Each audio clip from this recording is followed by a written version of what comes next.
November 13th, 2020. Wacker Polysilicon, North America, in Charleston, Tennessee. One worker was killed and 2 others were seriously injured when attempting to escape a hydrogen chloride gas release. An additional worker was injured from exposure to the hazardous hydrogen chloride. This tragic incident was completely preventable. The CSB's report identifies several critical issues that must be addressed to ensure safe operations. Those include the need for written procedures, control of hazardous energy, greater guidance on simultaneous operations, and improved means of egress.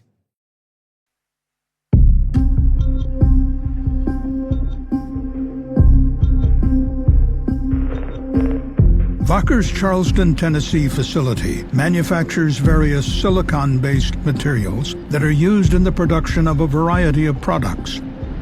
On November 2nd, 2020, the company initiated a 2-week turnaround of its hydrogen chloride regeneration unit to perform routine maintenance as well as equipment upgrades and repairs. To assist with the turnaround, Wacker employed contract workers from multiple companies, including Jake Marshall and Penn Gulf.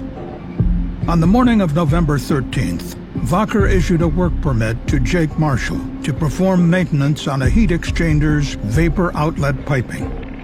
The work was to be done while hydrogen chloride was actively flowing through the piping.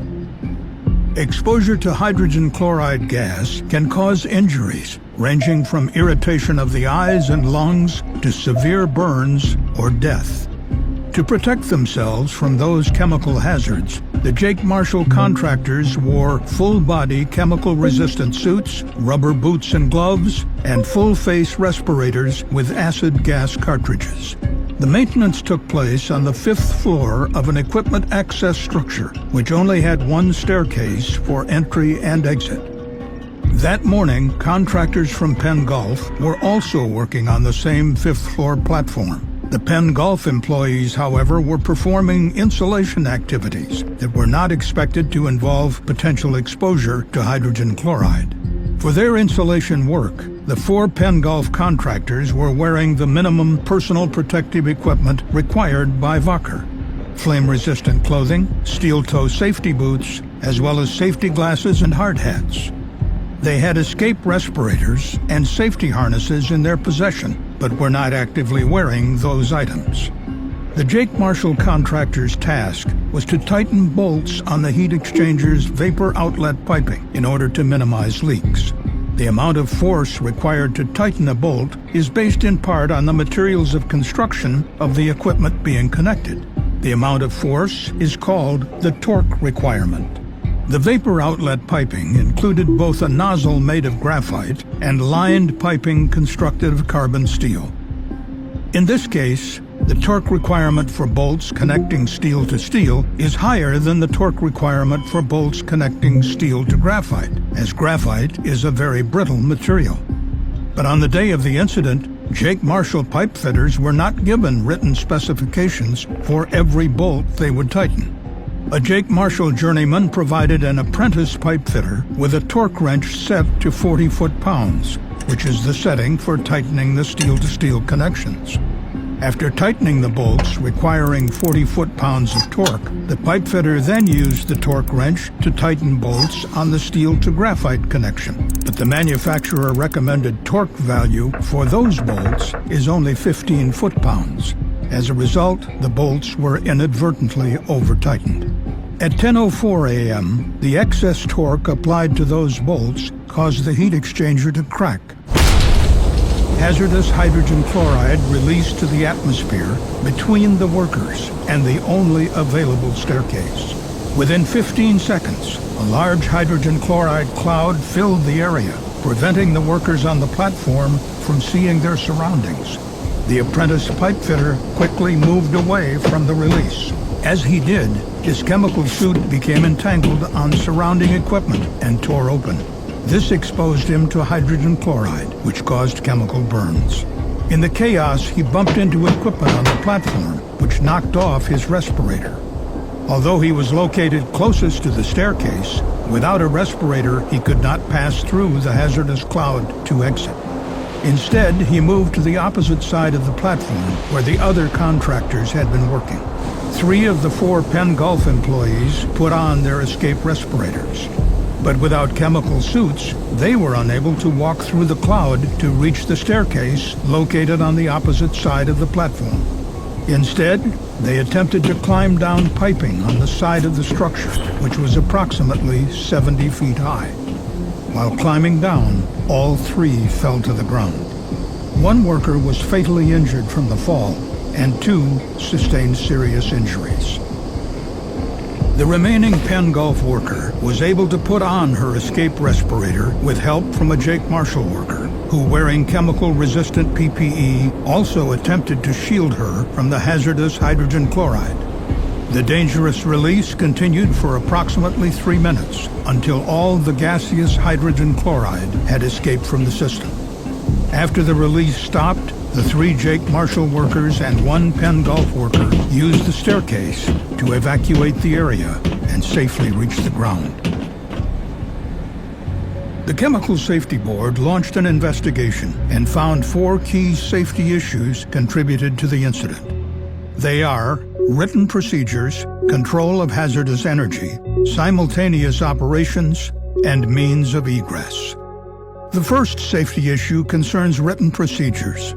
OSHA's Process Safety Management Standard and the EPA's Risk Management Plan rule required Wacker to implement written operating and maintenance procedures for covered processes and equipment.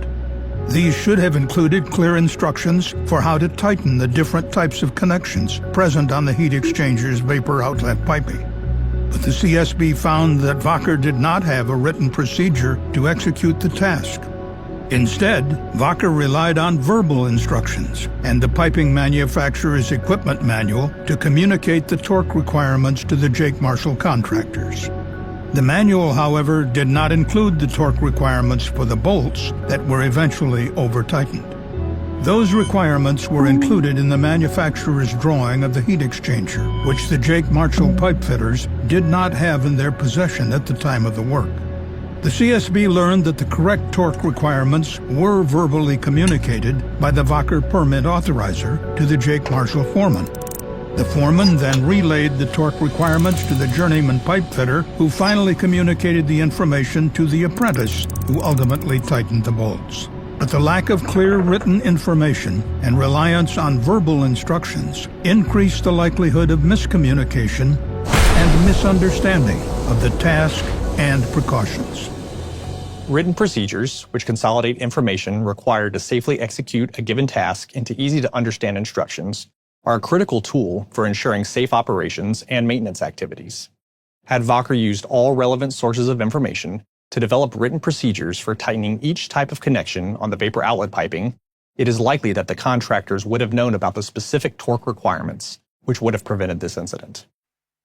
As a result, the CSB recommended that Wacker Polysilicon develop detailed maintenance procedures for torquing activities. The second safety issue identified by the CSB is control of hazardous energy. The CSB found that Wacker had procedures in place for performing work on equipment that contained hazardous energy, such as pressurized chemicals. These procedures included safety precautions, such as developing an energy isolation plan, wearing PPE, and barricading the area to prevent access by workers not involved in the operation. But even though the heat exchanger vapor outlet piping contained pressurized hazardous chemicals, the company did not apply those procedures to the torquing operation. That is because the torquing operation did not involve the intentional opening of the process equipment. As a result, Wacker did not develop an energy isolation plan, nor did they perform a risk analysis to determine whether the torquing could be safely performed on equipment in operation. Also, Wacker did not barricade the area to prevent other workers, such as the Penn Gulf insulation team, from being in the area when the work occurred. Companies and workers should always assess and address the risk of performing maintenance on equipment containing hazardous materials, not only when they plan to intentionally open piping or equipment, but also when equipment could be unintentionally opened, like what happened at Wacker when workers inadvertently damaged fragile graphite equipment. Had Wacker adequately assessed the risk, they could have identified several ways to either prevent the incident or lessen its severity, such as through energy isolation, PPE requirements, or by restricting non-essential personnel from the work area. Therefore, the CSB recommended that Wacker develop policy requirements to ensure that torquing activities performed on equipment containing hazardous energy are performed safely, and document these requirements in procedures. The third safety issue discovered by the CSB is simultaneous operations. Simultaneous operations, or SIMOPS, is defined as a situation in which two or more operations occur together at the same time and place. The simultaneous work performed by Jake Marshall and Penn Gulf personnel on the platform was a type of SIMOPS. The CSB found that Wacker did not have a policy or procedure for evaluating SIMOPS. Such a policy would require a hazard assessment to identify risks introduced by the simultaneous work. Instead, Wacker did not perform a hazard assessment and allowed the 4 Penn Gulf workers to be on the 5th floor platform without chemical protective PPE, while the more hazardous torquing work was also occurring. Ultimately, the 4 Penn Gulf workers were unnecessarily exposed to the hydrogen chloride release, causing 3 of them to take drastic actions to escape. Companies should always consider how SIMOPS could impact workers and operations. SIMOPS should be identified and controlled by conducting a hazard assessment before starting work, and steps should be taken to prevent any hazardous interactions. As a result, the CSB recommended that Wacker develop and implement a formalized SIMOPS program addressing co-located work tasks. The CSB also determined that industry guidance regarding SIMOPS has largely been restricted to offshore processing, such as oil and gas drilling.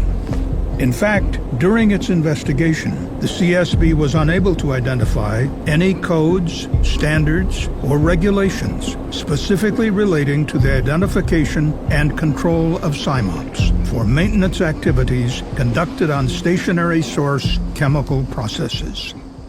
The CSB has investigated at least 5 other incidents involving SIMOPS, all of which led to the injuries or deaths of individuals not involved in the event that started the incident.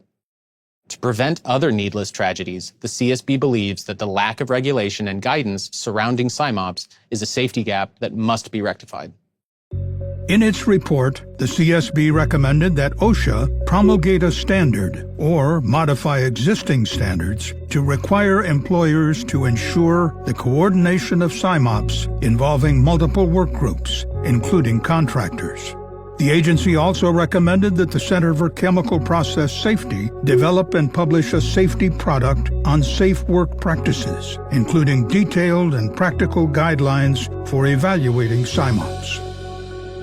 Finally, the last safety issue identified by the CSB is means of egress.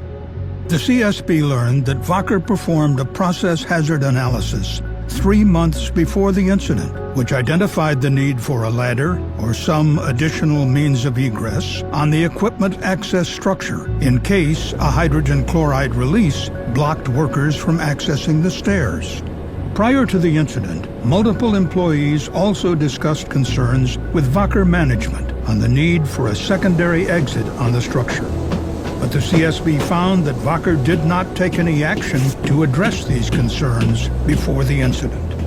The CSB interviews with Wacker employees indicated a perception among the workers that management deferred employee concerns because Wacker management understood the building to be designed per code. As a result, 7 workers were present on the 5th floor platform during the toxic release, with blocked stairs as the only point of egress. While building codes are an important foundation in design, they do not necessarily consider the specific hazards posed by a given process.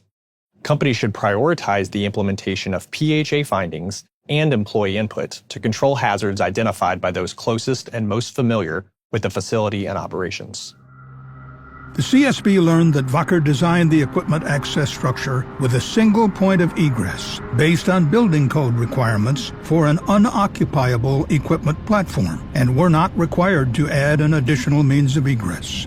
But these codes do not address scenarios like the ones at Wacker, where elevated equipment platforms are used for accessing equipment containing materials that pose physical and health hazards. The absence of regulatory guidance and standards on means of egress from open-air industrial structures directly contributed to the severity of this incident, and we believe companies need stronger guidance on this issue. Our investigation found that it has been nearly 50 years since another safety organization, the National Institute for Occupational Safety and Health, or NIOSH, issued a publication describing these gaps in guidance for worker egress from elevated workstations. NIOSH had called for specific codes and standards to address these egress issues in 1975, but these concerns have not yet been addressed. Therefore, the CSB made recommendations to the International Code Council and the National Fire Protection Association to amend their codes to address conditions that may require multiple means of egress from elevated equipment platforms used for accessing equipment containing materials that pose physical and health hazards. What should have been straightforward maintenance by two separate groups of workers turned deadly because of several serious safety issues. The CSB believes that our findings and recommendations will address the issues found at Wacker and prevent another needless tragedy. Thank you for watching this CSB safety video. For more information, please visit csb.gov.